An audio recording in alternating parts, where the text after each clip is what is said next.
So this is my response to the video, An Anthropological Introduction to YouTube. Since it was on YouTube video, I decided to make my 422 a YouTube video. So here we go.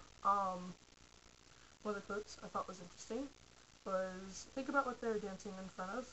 They're dancing in front of about 1 billion boxes in places all over the world that are networked together in ways we have never been connected before. I thought that was really cool because I've never thought of it like that. I've had a webcam for about 2 years now.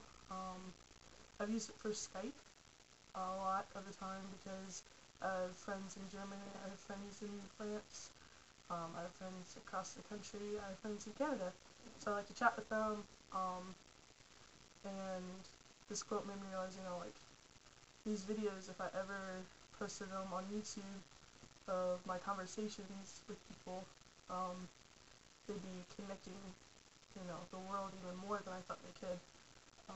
Thought it was pretty cool. Another quote I thought was very interesting was the invisible audience phenomenon, which is happening right now to me. I think it's kind of weird. As I was watching the hour-long video, I was like, oh, these people are just, really shy in front of the camera. They don't know. It's not that bad. It can't be. And here I am making my first video, actually, that I'm posting on YouTube, where you just see my face, and I'm like, oh my gosh, this is extremely nerve-wracking. Because here I am talking to this little eye, and I don't know where this is going to go. Probably nobody's going to watch this, because I know a lot of people in my class just click on the responses and scroll down to the questions and just answer that question. They don't even read it all the way through. I'm guilty of it. I'll do that too. As most people in my class don't realize, we have a 422 until midnight, which it is, 12:30 in the morning right now, or an hour before class starts. So we don't really have time, because we have lives, which is completely understandable. I do too. I have spent my life on Tumblr today, interacting with people and seeing other people's vlogs from Sweden and what are some other ones? All over the UK, like the quote before, just bringing people together, just all these boxes are connected. It's not like, you simplify it down to that, just like this complicated machine down into a box. It's kind of scary.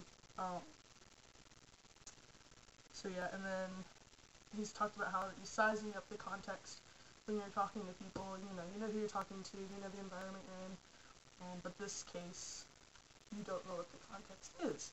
Just like his videos he made, even though he wasn't, face-to-face with his audience, he had no idea that it was going to be #1 even during the Super Bowl weekend, even above all the commercials. So, you really have no idea. This is probably not going to get anywhere. I really hope not, because I'm not my best at 12:30 in the morning. There was a user in the video called The Wink One. This funny looking guy, he was just hilarious.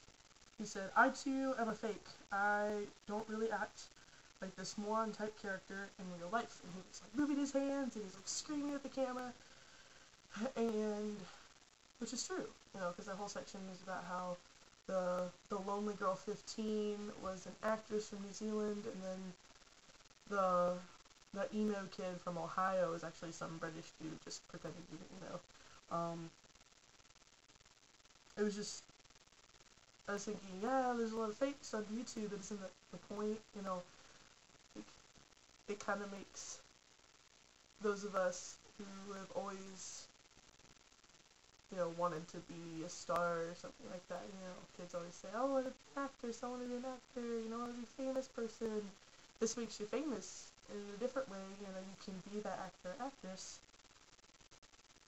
cheap and easy, and no one's going to tell you you suck except in the user comments, which are easy to disable as well. Sometimes I've made videos that I've posted, but I just make them like as a video, like a vlog, but a personal one, and sometimes I watch them a couple days later. I'm like, wow, I don't perceive myself that way. I didn't think, but now that I watch myself, I didn't realize it, kind of thing. So yeah, and then the last quote that I chose was by the guy, the B. Nestle 1973, the last one. How it says, some people have said the videos we make on YouTube are created in hopes to change the world. I've made them to help me live in it. I thought that was really profound, very honest. He's the guy that lost his child's son. That was very bold of him to say publicly on YouTube, you know, a grown man admitting that he needed therapy and needed help in that sense to the world, like to a billion other boxes out there all across the nation and the world. I know there's many sites, you know, Facebook, YouTube, Tumblr, Twitter, Flickr, things like that, that people use them to vent and use them as therapy, and because it makes them feel less alone. Because there are people out there that are going to respond saying, yeah, you know, I know what you're going through, if you need help, you know, please let me know. Or there's going to be people that say, hey, I don't know what you're personally going through, but I've always, you know, said advice, you know, give them some inspirational quote. Like, this always got me through my hard times, maybe it'll help you through yours. I think that's kind of another way people use YouTube is for help. It's kind of, you know, in a way you don't admit you need help. You just make a video about how you're feeling, which can be easier than telling a friend or even telling a stranger face to face that how you're feeling, because it's just a, you know, computer eye. It's just this little black circle with a green light at the top. That's not really anything. And you just tell them how you're feeling, and then bam, Party says, maybe I'll just post it publicly, kind of have the internal debate, and then ta-da, it's online, and then you can get haters, you can get people who are, you know, your fellow fans. I think a lot of vloggers and YouTubers do that, like, started that way, you know? They said how they felt, whether it was about politics, whether it was about their internal emotions, whether it was about what happened at school that day, or a video they saw. It's all your personal feelings, just to get you through, because sometimes you want someone to hear you, but you don't know exactly who you're talking to. Sometimes you just want to say it to somebody. You don't know who, you don't really care who, you just want somebody to hear you. So you just kind of make a universal video for anybody to receive. You put it out there in hopes that someone's going to talk back to you and be your anonymous therapist 6,000 miles away. So I thought that was pretty cool. I haven't really thought of questions yet, so I'll go with personal ones, the second part of it too. Now, this is one of them. This is a personal experience. This is my first video that I'm going to be posting on YouTube of me talking about with my face on the camera and everything. I have a couple of videos I've made. One for an English class, and just me and a friend reading a poem. So that's the closest I've ever gotten to me on there. And I'm definitely experiencing a lot of things that they're talking about. Not knowing what to say, thankfully, I wrote some of it down. So I kind of have like this plan. I have watched I've been watching YouTube for a long time. I'm actually on YouTube a lot more than I'm on Facebook. I constantly have YouTube up, and I'm constantly refreshing the page. I follow a bunch of people, one of them being Philip DeFranco, which is a huge guy on YouTube. He kind of does like his own personal news broadcast, way more entertaining than anything on television, I'll tell you that. I follow, college humor, which is just the dumbest videos you'd ever find, ever. Um, and so I see a lot of things that they've been doing, so I think it's going to help me with, watching them. I'm like, well, they're doing, they're just sitting there. Philip DeFranco now is getting paid to do this kind of thing, but, they all started doing exactly what I'm doing. Another, personal, like, thing, the second part of it too, I follow, like I said, I follow a lot of people on YouTube.